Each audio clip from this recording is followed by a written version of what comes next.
حضور سلطان الہند غریب نواز غریب پرور رحمۃ اللہ تعالیٰ علیہ کے پیر و مرشد خواجہ عثمان ہارونی رحمۃ اللہ تعالیٰ علیہ کا دن شوال کی 5 تاریخ کو ہوتا ہے، عید کے مہینے کی 5-6 ہوتا ہے، اور شاہ عالم سرکار کے پیر و مرشد قطب عالم سرکار کا دن عید الاضحیٰ بقرعید کے مہینے میں 5-6 کو ہوتا ہے۔ غریب نواز کے پیر کا دن عید کے مہینے میں ہوتا ہے 5-6، اور شاہ عالم کے مرشد پیر حقیقی پیر قطب عالم کا دن بقرعید کی 5-6 ہوتا ہے۔ خواجہ عثمان ہارونی بھی مقام ابدیت پہ فائز ہے، اور سیدنا عبداللہ قطب عالم بخاری بھی مقام ابدیت پہ فائز ہے۔ ان کو ہر نماز کے بعد حکم ہوتا تھا اے عثمان مانگو، یعنی دن میں 5-6 مرتبہ کم و بیش، اور اسی طرح قطب عالم کو ایک دن میں 6 مرتبہ آواز آتی تھی قطب عالم مانگو کیا۔ خواجہ عثمان ہارونی بھی امت کی بخشش مانگتے تھے کہ مولا یہ امت کی بخشش کرتے ہیں، اس کی راہ نجات نکالتے ہیں، اور یہی بات سرکار قطب عالم بھی مانگا کرتے تھے کہ مولا یہ گناہ۔ ادھر ان کے مرید پیر ہندوستان ہے، خواجہ غریب نواز ہے، اور یہاں قطب عالم کے مرید جانشین خطۂ گجرات کے شہنشاہ ہے، وہ عطائے رسول ہے، یہ ہم شبیہ رسول ہے۔ ان کا فیضان اپنا انداز رکھتا ہے۔ لوگوں نے دیکھا کہ چشت نگر کے خواجہ نے ایسا فیضان پھیلایا ہے، تو وہیں پر لوگوں نے یہ بھی دیکھا کہ بخاری کا یہ دولہا سراج الدین شاہ عالم نے اپنا فیضان انداز سے لٹایا ہے۔ حضور غریب نواز پر ان کے مرشد کو ناز تھا، اور ادھر ان کے پیر کے پیر مخدوم جہانیہ جہاں گشت ہو شاہ عالم پہ ناز تھا۔ ادھر عثمان نے کہا تھا معین میرا معین ہے، ادھر مخدوم جہانیہ جہاں گشت نے پوری دنیا کی سیر کر کے جب اپنے مقام پہ پہنچے تو یہ فرمایا ہم جس پہ ناز کرتے ہیں وہ ہمارا پرپوتا ہم شکل رسول سید محمد سراج الدین ہوگا۔ اور پھر ایسا ہے کہ غریب نواز کو اپنے مرشد پہ ناز ہے، تو ادھر سرکار شاہ عالم رحمۃ اللہ تعالیٰ علیہ کو مخدوم جہانیہ جہاں گشت پہ بڑا فخر ہے۔ اور کیوں نہ ہو، کل ان کا دن تھا، کل 10 ذی الحج قربانی کا دن، عید قرباں کا دن، یہ مخدوم جہانیہ جہاں گشت سید جلال الدین بخاری رحمۃ اللہ تعالیٰ علیہ کی وصال کا عرس کا دن تھا۔ پیدا کب ہوئے؟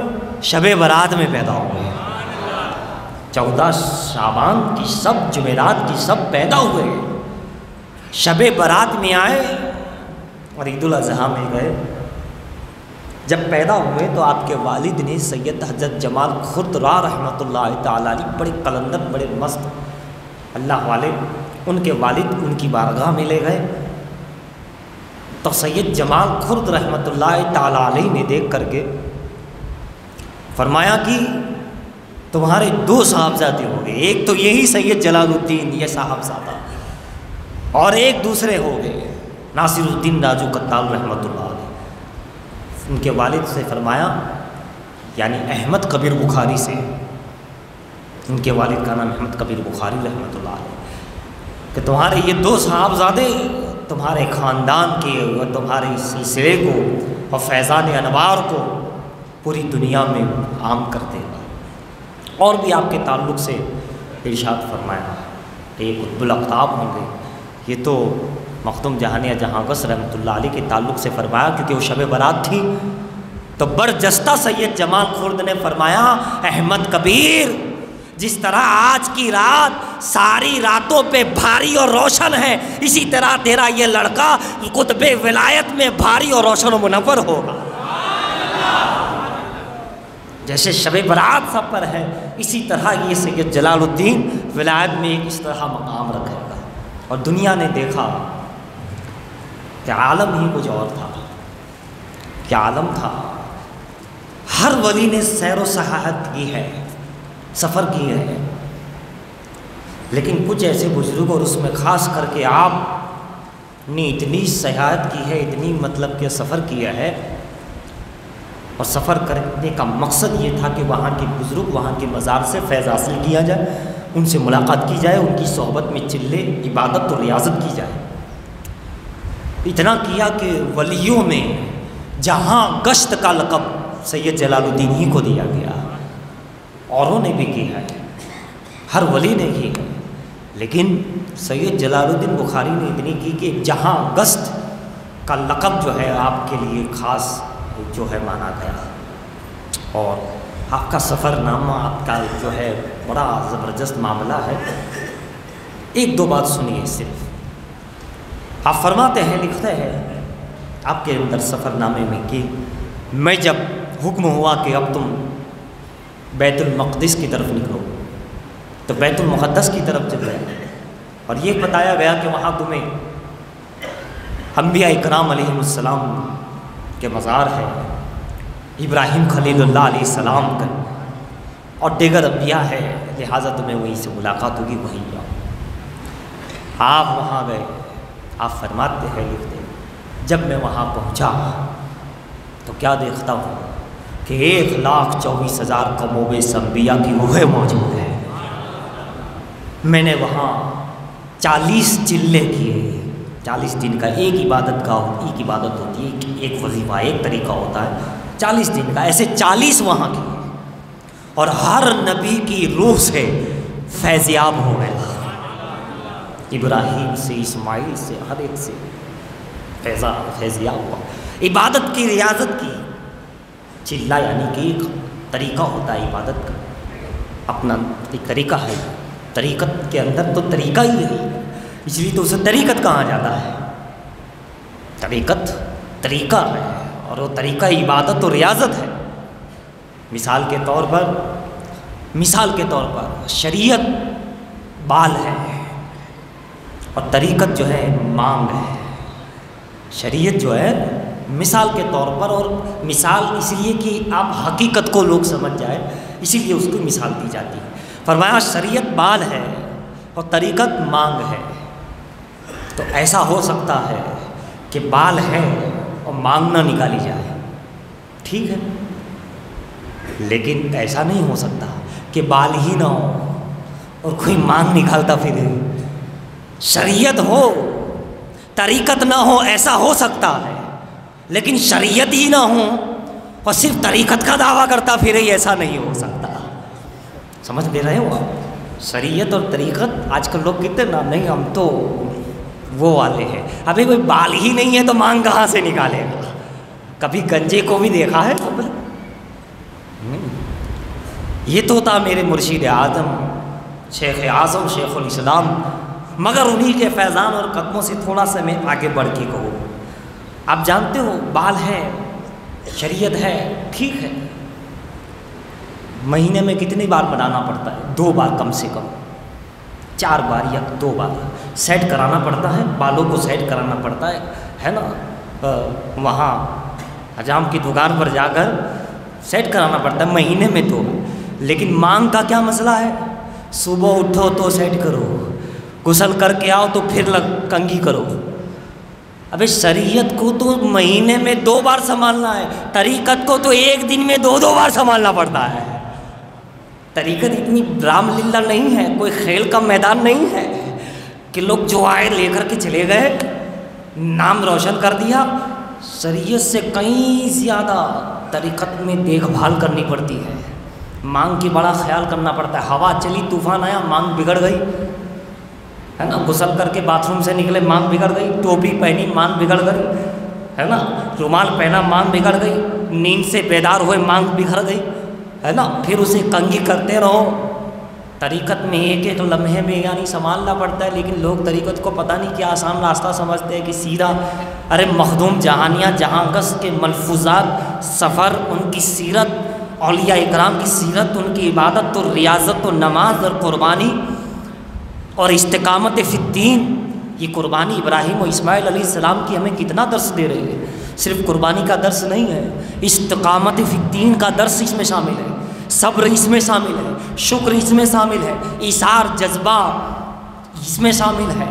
ہر چیز قربانی کے اندر ہمیں پیغام دیا جا رہا ہے. ابراہیم و اسماعیل علیہ السلام نے قربانی دے کر کے اور اللہ نے ان سے قربانی لے کر کے پوری دنیا کو جو پیغام دیا، اس میں ایک میسج نہیں کئی میسج ہے. اس قربانی ہمیں کئی درس ملتے ہیں، کہیں اس میں سبق ہمیں ملتے ہیں. استقامت اسی میں ہے، صلاۃ اسی میں ہے، صبر اسی میں ہے. اسی قربانی میں نہ جانے کتنی چیزیں ہیں. حضرات تو میں عرض کر رہا تھا کہ تو طریقت کو اتنا اب مخدوم جہانیاں تو طریقت کے بادشاہ ہونے والے تھے. شب برات عید الاضحیٰ کی وہ تو روشن چراغ ہونے والا. تو جو جتنا بڑا ہوتا ہے اس کی محنت بھی اتنی بڑی ہوتی ہے، اس کی لگن بھی اتنی بڑی ہوتی ہے، اس کی قربانیاں بھی اتنی بڑی ہوتی ہیں، اس کی آزمائش بھی اتنی بڑی ہوتی ہے. اسے قطب الاقطاب بنانا تھا اور دنیا میں جہانیاں جہاں قصد کا نام، لہٰذا اس کے لیے بہت ساری چیزیں. آپ نکل پڑے اور سفر کرنا آسان نہیں ہوتا ہے میرے بھائی، اور سفر پہ سفر کرنا تو اور مشکل ہے، اور مسلسل سفر میں رہنا یہ تو بالکل ناممکن ہوتا ہے نا. ہم ایک سفر کر کے آتے ہیں تھک جاتے ہیں. انہوں نے کیسے سفر کیا ہوگا، کس انداز سے سفر کیا ہوگا، کیسے گزرو، اور ہر مقام پہ عبادت اور ریاضت اور بس فیض کی باتیں، علم کی باتیں. اللہ یہ انہی کا سیوا ہے جن کے رتبے ہے سوا، ان کو سوا مشکل ہے. حضرات آپ فرماتے 40 دن کے 40 چلے وہاں کی فیض یاب ہوا. پھر حکم ہوا آگے چلو مسجد اقصیٰ ہے تاکہ تمہیں اور مالا مال کیا جائے. رب تعالیٰ کی طرف سے مرشدان اعظام کی طرف سے حکم ہوتا جا رہا ہے، آپ آگے بڑھتے جا رہے ہیں. آپ جانتے ہو، آپ لکھتے ہیں کہ شکرانے کے ادا میں جو انبیاء اکرام سے اور مسجد اقصیٰ سے فیض ملا، اس شکر کے ادا میں 1,00,000 مرتبہ اور اس سے بھی زیادہ ختم قرآن کر کے انبیاء کی بارگاہ میں پیش کیا. میں نے بولا نا، شریعت تو ایک بار قرآن پڑھ لو ٹھیک ہے، لیکن طریقت بار بار سنبھالنا پڑتا ہے، اسے بار بار پڑھنا پڑتا ہے. 1,00,000 مرتبہ قرآن اس سے زائد لکھا ہے. بلکہ شکرانے کے طور پہ آپ نے ان کی بارگاہ میں ثواب پیش کیا، ہدیہ پیش کیا. سبحان اللہ سبحان اللہ. اللہ کرے ایسی محبت ہمیں قرآن سے، عبادت سے ہو جائے، صوم و صلاۃ سے ہو جائے. کیا شان ہے. یوں ہی شان بلند نہیں ہے میرے پیارے بھائیوں، بڑے رتبے ہے، بڑے مقابلہ ہے، بڑی قربانی ہے. اور جو قربانی دیتا ہے اسے بھولا نہیں جاتا، وہ زمانے میں یاد رکھا جاتا ہے. ابراہیم یاد رکھے گئے، اسماعیل یاد رکھے گئے، امام حسین نماز اور قربانی یاد رکھے گئے اور یاد رکھا جائے گا. بلکہ اسے مٹانے والا جتنا مٹانے کی کوشش کرے گا مٹے گا نہیں، بلکہ اور ذکر اہل بیت بڑھتا چلا جائے گا. کیوں؟ قربانیاں ایسی ہے بھائی. ابراہیم علیہ السلام کو ہر نماز میں سلام کیوں کہا جاتا ہے؟ انہوں نے قربانیاں ایسی دی ہیں، ہر سال یاد کیا جاتا ہے. قربانی دینے والے کو یاد رکھا جاتا ہے. صوم صلاۃ کی پابند کو یا اولیاء اکرام کو جو یاد رکھا جاتا ہے، اس زمانے میں بڑی قربانیاں ہیں ان کی، بڑی محنتیں اور مشقتیں اٹھائی ہیں. عبادت اور ریاضت کا عالم اللہ ہوگا. ابھی آپ نے سنا ایک جملہ صرف سنا، ابھی پورا سفر نامہ، پوری زندگی 1,00,000 قرآن تو آپ نے وہیں ختم کر دیا. پھر مسجد اقصیٰ قریب میں وہاں کا فیض آپ نے لکھا. پھر آگے کا سفر لکھا. کہاں ایک مقام پہ میں پہنچا، حکم ہوا، میں وہاں پہنچا، دیکھا، خانقاہ میں رہا، وہاں بھی چلہ عبادت اور ریاضت اور سارے نوافل. معلوم ہوا کہ یہاں کونے میں کوئی بزرگ عبادت میں لگے ہیں، چلہ کسی میں ہیں روم میں. تو کہا چلو میں ان کو ملاقات کر لوں. لیکن بتایا گیا کہ آپ کسی سے ملتے نہیں ہیں، کسی سے ملاقات نہیں ہے. آپ نے کہا ٹھیک ہے دیکھتے ہیں. آپ گئے، آپ کو اندر بلا لیا گیا. آپ فرماتے ہیں جو بیت المقدس میں ہوا، جو یہاں ہوا، اور جو سفر میں آپ کہاں ہر بندہ، ہر ایک عام جو ولایت میں مقام ہوتے ہیں ہر کوئی پہنچ جائے بندہ، یہ سب کی بس کی بات نہیں. خدا جسے چنتا ہے، مصطفیٰ جسے چنتے ہیں وہی پہنچ پاتا ہے، ہر ایک کے بس کی بات نہیں ہے. تو حضرات اندر اب میں نے دیکھا کہ وہ برسوں سے عبادت کرتے ہیں، باہر نہیں آتے، غیب سے ان کا کھانا آتا ہے، بڑے باکمال ہے۔ اب انہوں نے مجھے دیکھا اور اپنی نور ولایت سے مجھے پہچان لیا کہ میں سید ہوں۔ آپ کبھی کہتے نہیں تھے کہیں پہ میں سید ہوں۔ اور دوسری ایک اور بات تھی، آپ کسی سید سے خدمت نہیں لیتے تھے اور ہر سید کا احترام کرتے تھے۔ ایک خود تو سید تھے لیکن سیدوں کا احترام کرتے تھے۔ اسی لیے مخدوم سکندر مانگرولی آپ کے خلیفہ آپ کی خدمت کرتے تھے، بتایا نہیں تھا کہ میں سید ہوں۔ ایک رات آپ کو معلوم پڑ گیا، دوسرے دن آپ نے اپنے مرید و خلفاء سے کہا تم میں کون سید ہے؟ تب مخدوم سکندر مانگرولی تو خاموش رہے، سب کہاں کون ہے؟ تم میں کوئی ہے؟ انہوں نے ادب سے عرض کیا حضور، کہا میں تم سید ہو پھر میری خدمت کیوں کرتے ہو؟ ہم سیدوں کا احترام کرتے، سید ہونے کے باوجود احترام کرتے اور کبھی بتاتے نہیں تھے۔ میں نے کہا نا جو بڑے ہوتے ہیں پھر ان کے معاملات بھی کچھ الگ ہوتے ہیں، اور آپ تو بہت بڑے تھے، اتنے بڑے کہ ولیوں کو ناز، قطبوں کو ناز۔ آپ جانتے ہیں ان کا فیضان کہاں تک ہے؟ سید عثمان لال شہباز قلندر کو جو فیضان ملا آپ کے جد کریم جلال الدین سرخ پوش بخاری رحمۃ اللہ تعالیٰ اور بہاؤالدین زکریا ملتانی رحمۃ اللہ، یہ دو بزرگوں سے آپ کو اگر اس میں تاریخ میں جائیں گے تو آپ کو معلوم ہوگا کہ یہ کون ہستی ہے۔ یعنی آپ کے دادا کا نام سید جلال الدین سرخ پوش بخاری، ہم شکل مولا علی مشکل کشا رضی اللہ تعالیٰ۔ حضرات اب اندازہ لگاتے چلے تو کہاں کہ جب وہاں پہنچا انہوں نے نور بصیرت سے جان لیا کہ میں سید ہوں، لہٰذا کہنے لگے اے شہزادہ رسول، ایک دانہ پڑا تھا کھانے کا جو آپ کے پاس، اسے اٹھایا کچھ دانے اور کہا کہ لو اسے تناول کر لو، اور فرمایا کہ یہ میری طرف سے نہیں ہے، آپ کے دادا جان سید جلال الدین سرخ پوش بخاری اور حضرت بہاؤالدین زکریا ملتانی آپ کے دادا پیر نے مجھے بتایا ہے اور یہ دانے دیے تھے کہ ہمارا پوتا سید جلال تمہارے پاس پہنچے گا، یہ امانت اسے عطا فرما دینا۔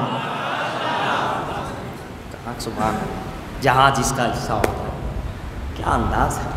فرمایا آپ فرماتے جیسے ہی میں نے اسے تناول کیا، کھایا، فرمایا سارے چلے 1000 چلے ایک طرف اور وہ عطا کردہ بزرگ کا دانہ ایک طرف، خود سے جانا اور ہے ان کا بلانا ہے نا، ان کا کرم پھر ان کا کرم ہے، ان کے کرم کی بات نہ پوچھو، ان کا کرم پھر ان کا کرم ہے، ان کے کرم کی بات نہ پوچھو، منگتے خالی ہاتھ نہ لوٹے، ایسا ہو نہیں سکتا، منگتے کو کتنی خیرات ملی، ان کے خیرات کی بات نہ پوچھو، جب وہ دینے پہ آتے ہیں تو بریلی کا تاجدار انہی اہل بیت کے ٹکڑوں کا صدقہ کھا کر یوں کہتا ہے میرے کریم سے گر قطرہ کسی نے مانگا، دریا بہا دیے ہے دربے بہا دیے ہے۔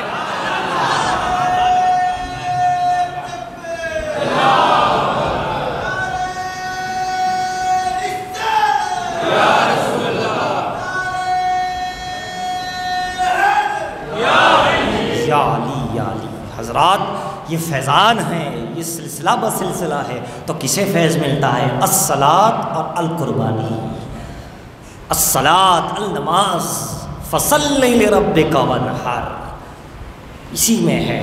تم نماز نماز نماز نوافل پڑھو، یہ پڑھو، فرائض کے علاوہ بھی کثرتی عبادت کرو، اور قربانی، قربانی کس چیز کی؟ وقت کی قربانی ہے نا، بزرگوں کی خدمت کی قربانی، اور علم حاصل کرنے کی قربانی، عمل دینے کی قربانی۔ بزرگوں نے نماز بھی پڑھی، قربانیاں دی، سفر کیے، یہ کیا وہ کیا، ہر چیز کی قربانی دیتے رہے، مقام حاصل کرتے رہے۔ پہلے ہی اللہ نے فرمایا انا اعطیناک الکوثر، ہم نے سارا کا سارا عطا کر دیا، سبحان اللہ، الکوثر عطا کر دیا۔ فرمایا فصلی لربک وانحر، تو نماز اور قربانی کرو۔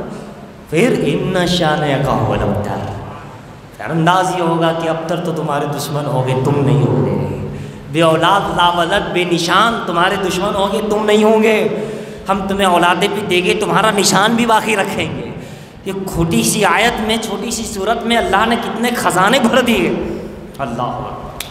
میرا عزیزو، بڑی چیز ہے نماز، بڑی چیز ہے قربانی، بڑی چیز ہے، یہ بہت بڑی چیز ہے۔ مخدوم پاک کا اور واقعات ہے، تقریباً آپ کا ایام، آپ کا خاندان، آپ کی اولاد میں اللہ نے ایسے ایسے مقامات عطا فرمائیں، ایسی درجات عطا فرمائیں، ایسی نور ولایت عطا فرمائیں کہ واللہ آپ جب اجمیر معلیٰ پہنچے، سبحان اللہ، آپ لکھتے ہیں میں جب اجمیر پہنچا، خواجہ معین الحق والدین سیدنا غریب نواز رضی اللہ تعالیٰ، میں نے وہاں عبادت کی، وہی چلا کیا، عبادت مطلب وہی کیا، اللہ قربانی اور ولی، سبحان اللہ، کیا بات، اللہ قربانی اور ولی، نماز قربانی، نماز میں خدا آ گیا، اللہ قربانی میں ساری قربانی کے بغیر تو کسی کو کچھ ملتا نہیں، نماز قربانی اور خدا کا ولی، سبحان اللہ، کیونکہ ولی کے ہاتھ سے ملے گا، خدا تو آ کے دے گا نہیں، دیتا وہی ہے، مگر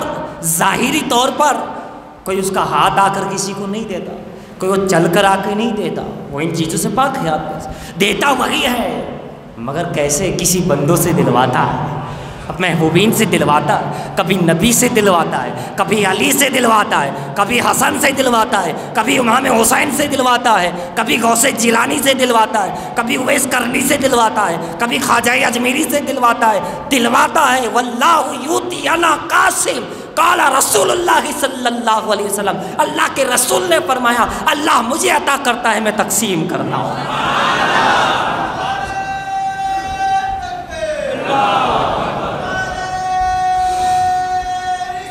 یا رسول اللہ، حضرات تو ان کا ہاتھ ان کا ہوتا ہے، دینا خدا کا ہوتا ہے، ہاتھ ان کا ہوتا ہے، دینا میرا ہوتا ہے، رب کہتا ہے، پاؤں ان کے ہوتے ہیں، چلنا میرا ہوتا ہے، تو ہاتھ غریب نواز کا ہوتا ہے، دیتا خدا ہے، مگر ذریعہ تو چاہیے بھائی، خدا خود ذریعے سے دیتا ہے، تو بندوں کو چاہیے کہ وہ ذریعے سے لے، ڈائریکٹ نہ لے، انڈائریکٹ لے، ذریعے سے لے، ذریعے سے کام ہو جاتا ہے۔ لہٰذا آپ نے عبادت کیا فرماتے ہیں، آپ کی پائیدی کی طرف ایک انار کا درخت، اس وقت آپ نے دیکھا ہوگا، ابھی پتہ نہیں، ابھی تو نہیں ہے، فرمایا کہ ایک انار کا درخت ہے، آپ لکھتے ہیں جو غریب نواز کے پائیدی کی طرف انار کا درخت ہے، 7 انار جس نیت سے کھا لے گا اللہ تعالیٰ اس کی وہ مراد پوری کر دیتا ہے۔ آپ لکھتے ہیں جو اس انار کو 7 انار کو ولایت کی نیت سے کھا لے اللہ اس کو ولی بنا دیتا ہے، اللہ اس کو جنتی بنا دیتا ہے، ولی بنا لیتا ہے۔ فرماتے ہیں پھر میں مزار کے اندر گیا، یعنی عبادت کی، تلاوت کی، بالکل تیار ہوئے، پھر مزار میں گئے، تیار تو تھے ہی، مگر چونکہ ہند کے خواجہ کی بارگاہ میں جانا تھا، ہمارے آپ کی طرح تو نہیں جناب کہ اٹھ چلے پہنچ گئے اور جتنا ہو سکے چلو کچھ بھی ہو جائے، وہ تو باادب لوگ تھے، باادب لوگوں کو فیض ملتا ہے، اسی لیے ولی کے مزار پہ جاؤ تو ادب کر لو جناب، بھلے تھوڑے 4 قدم دور کھڑے رہو مگر ادب کرو، ادب کرو۔ دیکھو بزرگان دین باہر سے بالکل تیار ہو کے پھر اندر انٹری کرتے ہیں اجازت لے کے، اور ہمارا آپ کی خیر خدا معاف کرے ولی لوگ چلا لیتے ہیں، ورنہ یہ بڑی نازک معاملہ ہے، بڑا ادب ہے، بڑے بڑے آتے ہیں تو ادب سے آتے ہیں، بڑے بڑے آتے ہیں تو بڑے ادب سے آتے ہیں، اسی لیے تو وہ بڑے ہیں کہ ان میں بڑا ادب ہے، بڑے اسی لیے ہے کہ بڑا ادب ہے، جس میں بڑا ادب ہوتا ہے خدا اسے بڑا بناتا ہے۔ احمد رضا یوں ہی امام محبت نہ بنے، انہوں نے اتنا ادب کیا کہ اہل بیت نے انہیں امام عشق و محبت بنا دیا۔ 2 جہاں میں خادم آل رسول اللہ کر، حضرت آل رسول مقتدیٰ کے واسطے۔ مخدوم جہانیہ لکھتے ہیں جسے خدا فیض دینا چاہتا ہے اسے اہل بیت کی محبت اور ادب عطا فرماتا ہے، اور جو ادب کرتا ہے، محبت کرتا ہے، خدا اسے مالا مال کرتا ہے، اور کوئی اگر اہل بیت سے پنگا لے، اہل بیت کی عداوت رکھے تو آپ لکھتے ہیں کہ وہ دونوں جہاں میں ذلیل و رسوا ہو جائے گا۔ بتائیے یہ شان ہے، تیری سرکار میں لاتا ہے رضا اس کو شفیع، تیری نسل پاک میں ہے بچہ بچہ نور کا۔ میں اس لیے بار بار کہہ رہا ہوں کہ ہم ایک والے نہیں 2 والے ہیں، 2 بج بھی گئے اور 2 والے بھی ہیں۔ کیوں؟ ہم کو کنبا تو یاد ہے، دمبا آ گیا تھا اسماعیل کی جگہ پہ، تو دمبا کو بھی یاد رکھو، اور رسول کے گھرانے نے کربلا میں کنبا اٹھایا اسے بھی یاد رکھو۔ نہ ہم اسماعیل کے دمبے کو بھولیں گے 10 ذی الحج کو، نہ رسول اللہ کے خاندان کے کنبے کو 10 محرم کو بھولیں گے۔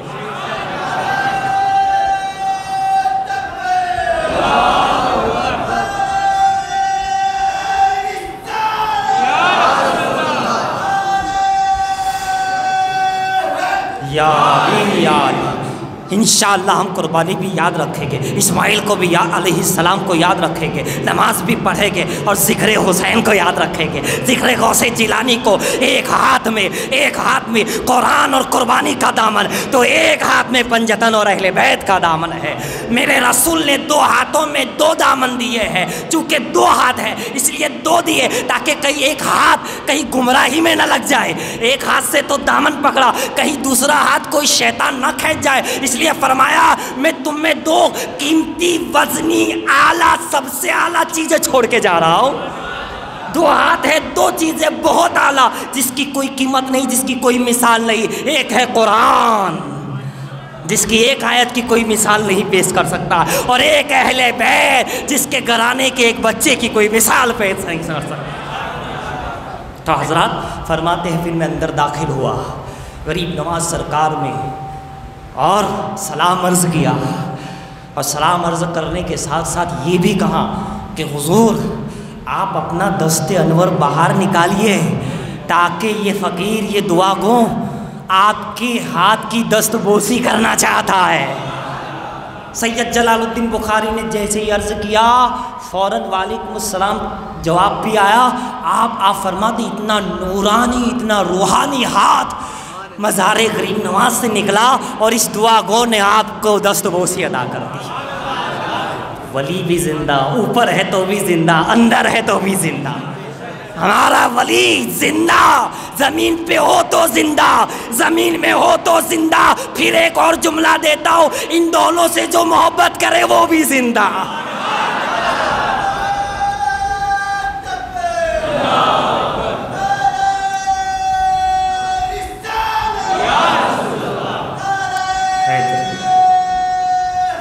یا اللہ، اس لیے میرے عزیزو مضبوطی سے دامن تھام لو۔ کس کا؟ اہل بیت کا۔ مضبوطی سے دامن تھام لو۔ کس چیز کا؟ نماز کا۔ مضبوطی سے دامن تھام لو، سبحان اللہ، قرآن کا، اہل بیت کا، اطاعت کا، اطاعت الہی کا، سرکار کی سیرت پاک صلی اللہ علیہ وسلم کی سیرت پاک کا۔ رب نے چاہا تو ایسے زندہ سلامت رہیں گے۔ اِنَّ شَانِئَکَ هُوَ الْأَبْتَرُ، ارے مریں گے تمہارے دشمن، ابتر تو وہ ہوگے، تم ابتر نہیں ہوگے۔ اِنَّ شَانِئَکَ هُوَ الْأَبْتَرُ، تمہارا نشان وہ مٹانا چاہتے، ارے وہ مٹیں گے، تم نہیں مٹو گے۔ سبحان اللہ، کیسے؟ اِنَّا أَعْطَيْنَاكَ الْكَوْثَرَ فَصَلِّ لِرَبِّكَ وَانْحَرْ۔ جب تم ان کو مضبوطی سے تھام لو گے تو پھر ہم تمہیں مٹنے نہیں دے۔ خدا جسے آباد رکھے، فانوس بن کے جس کی حفاظت ہوا کرے، وہ کیسے مٹے؟ جس کی حفاظت خدا کرے، جسے آباد خدا کرے، جسے خدا سلامت رکھنا چاہے، اسے کوئی مٹا نہیں سکتا۔ خدا جسے مٹانا چاہے اسے کوئی بچا نہیں سکتا۔ کی محمد سے وفا تو نے، تو ہم تیرے ہے یہ جہاں چیز کا